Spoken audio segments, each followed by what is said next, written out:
উচ্চতম ন্যায়ালয়ত শ্যামকানু মহন্তৰ গোচৰ 30 ছেপ্টেম্বৰতে সৰ্বোচ্চ ন্যায়ালয়ৰ কাষ চাপিছিল শ্যামকানু মহন্তই শ্যামকানুৰ আবেদন উভতাই পঠাইছিল অৱশ্যে সৰ্বোচ্চ ন্যায়ালয়ৰ পঞ্জীয়কে গোচৰৰ আবেদনত আহুৱা থকাৰ বাবে উভতাই পঠাইছিল আবেদন ভাৰত চৰকাৰ এনআইএ CBI পক্ষ কৰি শ্যামকানুৱে তৰিছিল গোচৰ এই মুহূৰ্তৰ এটা গুৰুত্বপূৰ্ণ খবৰ 1 তাৰিখে অৰ্থাৎ 1 অক্টোবৰত লৈ অনা হৈছিল তেওঁক অসমলৈ 1 অক্টোবৰত গ্ৰেপ্তাৰ কৰা হৈছিল কিন্তু তাৰ এদিন পূৰ্বে অৰ্থাৎ 30 ছেপ্টেম্বৰত উচ্চতম ন্যায়ালয়ৰ কাষ চাপিছিল শ্যামকানু মহন্ত 30 ছেপ্টেম্বৰতে সৰ্বোচ্চ ন্যায়ালয়ৰ ওচৰত গৈছিল শ্যামকানু মহন্ত শ্যামকানুৰ আবেদন অৱশ্যে নাকচ কৰা হৈছিল অৰ্থাৎ উভতাই পঠাইছিল সৰ্বোচ্চ ন্যায়ালয়ৰ পঞ্জীয়কে গোচৰৰ আবেদনত আহুৱা থাকি গৈছিল আৰু সেই আহুৱা থকাৰ বাবে উভতাই পঠাইছিল আবেদনখন ভাৰত চৰকাৰ এনআইএ আৰু CBI পক্ষ কৰি শ্যামকানুৱে তৰিছিল গোচৰ শ্যামকানুৰ যেটো কোনো ধৰণৰ পক্ষপাতিত্ব নলয় অসমৰ উকিল সন্থাই তেনেধৰণৰ এটা সিদ্ধান্ত গ্ৰহণ কৰা হৈছিল আৰু তাৰ পাছতে এবাৰ শ্যামকানু মহন্তই কাষ চাপিছিল দিল্লীৰ সৰ্বোচ্চ ন্যায়ালয়ৰ অৱশ্যে তেওঁৰ সেই আবেদন নাকচ কৰা হৈছে অৰ্থাৎ উভতাই পঠিওৱা হৈছে তাত আহুৱা থকা বুলি ইতিমধ্যে উল্লেখ কৰিছে পঞ্জীয়কে যাৰ বাবে উভতাই পঠাইছিল আবেদনখন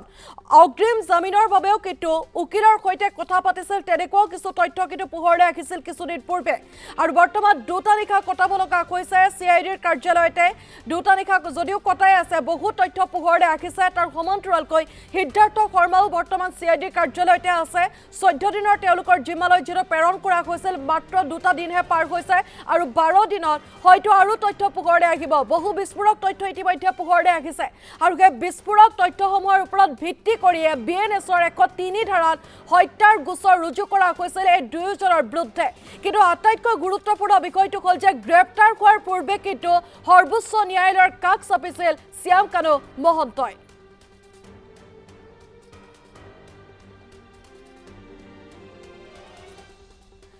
আৰু ফোন লাইনত আমি সংযুক্ত হৈছো আমাৰ ডেপুটি চিফ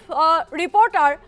মাধৱ দাসৰ সৈতে মাধৱ আমি আপোনাৰ ওচৰলৈ আহিছো 1 অক্টোবৰত অসমলৈ অনা হ'ল গ্ৰেপ্তাৰ কৰি কিন্তু তাৰ এদিন পূৰ্বে সৰ্বোচ্চ ন্যায়ালয়ৰ কাষ চাপিছিল শ্যামকানু মহন্তই আমি আপোনাৰ ওচৰলৈ আহিছো নিতুমণি আমি ইতিমধ্যে সেই খবৰ দিছো আৰু শ্যামকানু মহন্ত যিজন অভিযুক্ত জনে সুপ্ৰিম কোৰ্টত এখন আবেদন কৰিছে আৰু সেই আবেদনৰ ভিত্তিত হয়তো শীঘ্ৰে শুনানি ল'ব কিন্তু গুৰুত্বপূৰ্ণ কথাটো হৈছে শ্যামকানু মহন্তই কেনেকৈ এই গোচৰটো কৰিবলৈ সময় পালে আৰু সুযোগ পালে আমি জানো যে 30 ছেপ্টেম্বৰত নিশা শ্যামকানু মহন্তক অসম আৰক্ষীয়ে জিম্মাত লৈছিল কিন্তু সেইখিনি তাৰ পূৰ্বে শ্যামকানু মহন্তই সুপ্ৰিম কোৰ্টত এখন আবেদন দাখিল কৰিছিল আৰু সময়টো আছিল 30 ছেপ্টেম্বৰৰ বিয়লি প্ৰায় 3:45 এইখিনি সময়ত তেওঁ সেই গোচৰটো তৰা যিটো প্ৰক্ৰিয়া সেই প্ৰক্ৰিয়াটোৰ পূৰ্বে নিশ্চয় তেওঁ ৱাকালত নামাত স্বাক্ষৰ কৰিব লগা হৈছে কাৰণ যেতিয়া কাৰোবাক এটা গোচৰ তৰিবলৈ দিয়া হয় সেই গোচৰ তৰিবলৈ দিয়াৰ সময়ত তাৰ পূৰ্বে তেওঁ ৱাকালত নামাত স্বাক্ষৰ কৰিব লাগে আৰু স্বাক্ষৰ কৰি তাৰ পিছতহে গোটেই প্ৰক্ৰিয়াটো তেওঁ আগবঢ়াব পাৰে এতিয়া প্ৰশ্ন হৈছে যে অসম আৰক্ষীয়ে তেওঁ সুযোগ বা সেই সুবিধাখিনি দিলে নেকি নে তাৰ পূৰ্বে ছিংগাপুৰৰ পৰা শ্যামকানু মহন্ত 30 তাৰিখে নহয় তাৰ পূৰ্বে তেওঁ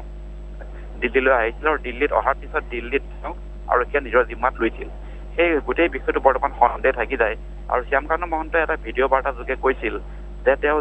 জুবিন গাৰ্গৰ যিটো ঘটনা সেই ঘটনাক লৈ তেওঁ চিন্তিত আৰু তেওঁ গোটেই বিষয়টো ন্যায় বিচাৰ তেওঁ সহায় কৰিব কিন্তু তেওঁ অসমত সহায় কৰাৰ গোটেই তেওঁ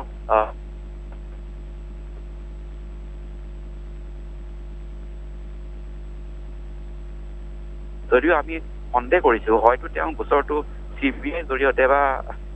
জৰিয়তে গোচৰটো অনুসন্ধান কৰিব লাগে বুলি হয়তো আবেদনখন দাখিল কৰিছে আৰু সেই বিষয়টো কিন্তু অসম আৰক্ষীৰ ওপৰত সন্দেহটো এইটো কাৰণে আহিছে যে তেওঁক ৱাকালত নামাত স্বাক্ষৰ কৰাৰ সুবিধা অসম আৰক্ষীয়ে কৰি দিলে নেকি অৰ্থাৎ তেওঁক 30 তাৰিখৰ পূৰ্বে সেই সুযোগ কৰি দিছিল নেকি বা 30 তাৰিখৰ পূৰ্বে শ্যামকানু মহন্তলৈ আহিছিল নেকি সেই ধৰণৰ বহুতো প্ৰশ্ন উত্থাপিত হৈ যায় মহন্তক যেতিয়া আৰক্ষীয়ে গ্ৰেপ্তাৰ কৰি আনিছিল তেওঁ কটকটীয়া নিৰাপত্তাৰ বেষ্টনীৰ মাজত অসম আৰক্ষী এটা দলে তেওঁক ধৰি লৈ আহিছিল আৰু তাৰপিছত তেখেতৰ হেণ্ডকাপ লগোৱা হৈছিল কিন্তু হেণ্ডকাপ লগোৱাৰ পিছতো শ্যামকানু মহন্তৰ পকেটত পুৱাতে এটা মোবাইল থকাৰ সন্দেহ কৰা হৈছিল অৱস্থাত এনে প্ৰশ্ন উত্থাপিত হয় অসম আৰক্ষীয়ে যিসমূহ ৰাইজৰ সন্মুখত দেখুৱাইছে সেইসমূহ কেৱল দেখুৱাবৰ বাবেহে নেকি সেই ধৰণৰ প্ৰশ্ন উত্থাপিত হৈছে আৰু এই গোটেই বিষয়টোক লৈ নিশ্চয়কৈ অসম আৰক্ষীয়ে প্ৰশ্নৰ উত্তৰ দিব লাগিব যিহেতু মুন্না প্ৰসাদ গুপ্তাই সময়ে সময়ে সংবাদ মাধ্যমক প্ৰেছ মিট দি গোটেই সমগ্ৰ বিষয় মহন্তে কেনেকৈ ৱাকালত নমা 30 তাৰিখে দিনৰ ভাগতে স্বাক্ষৰ কৰিবলৈ সময় পালে সুযোগ পালে সেইটো এই মুহূৰ্তত ডাঙৰ এটা প্ৰশ্ন আৰু সেই প্ৰশ্নৰ উত্তৰ অসম আৰক্ষীয়ে দিব লাগিব